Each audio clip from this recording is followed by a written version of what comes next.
দেখুন, যেটা করছে ক্রমশ সংবিধানের 25 নম্বর ধারাকে ক্রমাগত আক্রমণ করে যাচ্ছে। আর যদি দেশের প্রধানমন্ত্রী যে যারা দেশ চালাচ্ছে তারা যদি চুপচাপ বসে এগুলো মজা দেখে, এগুলো ক্ষতি হবে। এর জবাব কিন্তু তাদেরকে আগামী দিনে দিতে হবে। যেখানে সংবিধানের 25 নম্বর ধারাতে মানুষ ধর্মচারণ থেকে শুরু করে এই ধরনের এই প্র্যাকটিসগুলোকে সম্পূর্ণ বৈধ স্বাধীনতা দিয়েছে, সেখানে এইভাবে কিভাবে করে? আপনারা জানেন কর্ণাটকে এই ধরনের ঘটনা ঘটেছিল। কর্ণাটকা হাইকোর্টে এটাকে একবার রিজেক্ট করে দিয়েছিল, সেই মর্মে আবার সুপ্রিম কোর্টে এসেছে। সুপ্রিম কোর্ট জবাবদিহি করেছে কর্ণাটকা পুলিশের কাছে এবং কর্ণাটকা স্টেটের কাছে। মানে এইগুলো হচ্ছে, দেখুন, বিজেপি যেই ভাষণ দিয়ে ক্ষমতা এসেছে সম্পূর্ণভাবে ব্যর্থ হয়েছে। অর্থনীতির প্রশ্ন করলে বলবে হয়তো মাজান বন্ধ করে দিচ্ছি, বেকারত্ব ওখানে বেড়ে যাচ্ছে, প্রশ্ন করলে বলবে রাম মন্দির বানিয়েছি।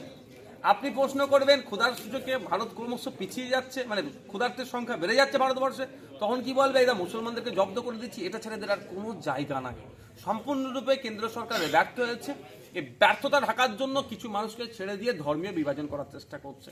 আমি অনুরোধ করবো এটা কেন্দ্র সরকারকে, এই যদি চলতে থাকে এর পরিণাম কিন্তু ভালো হবে না, দেশের জন্য ক্ষতি। আমরা চাই কেন্দ্র সরকার কঠোর হস্তে এটাকে দমন করুক এবং এই ধরনের যারা সংবিধান বহির্ভূত কাজ করছে, ভারতীয় দণ্ডবিধির আগে ছিল, এখন তো চেঞ্জ হয়েছে 153A সম্ভবত, হতে সম্পূর্ণ এটা মানে আপনার অন্যায় করছে, যেটা দণ্ডনীয় অপরাধ।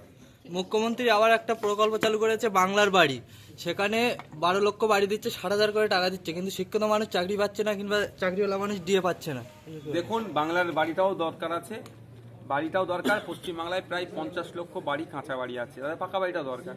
দুটো আলাদা পার্ট, একসাথে গুলাবো না। অবশ্যই খেলামেলা করে যে টাকা মুখ্যমন্ত্রী খরচ করে দিচ্ছেন, সে টাকা না খরচ করে যদি আপনি যেটা বলছেন চাকরিতে হতো, ডিএতে হোক লাগাতো, ভালো হতো। সেটা আমরা বারবার কথা বলি আমরা, সরকারি কর্মচারীদের তারা ডিএ ঠিকঠাক পাচ্ছে না কেন, এটা তাদের বুঝিয়ে দেওয়া হোক।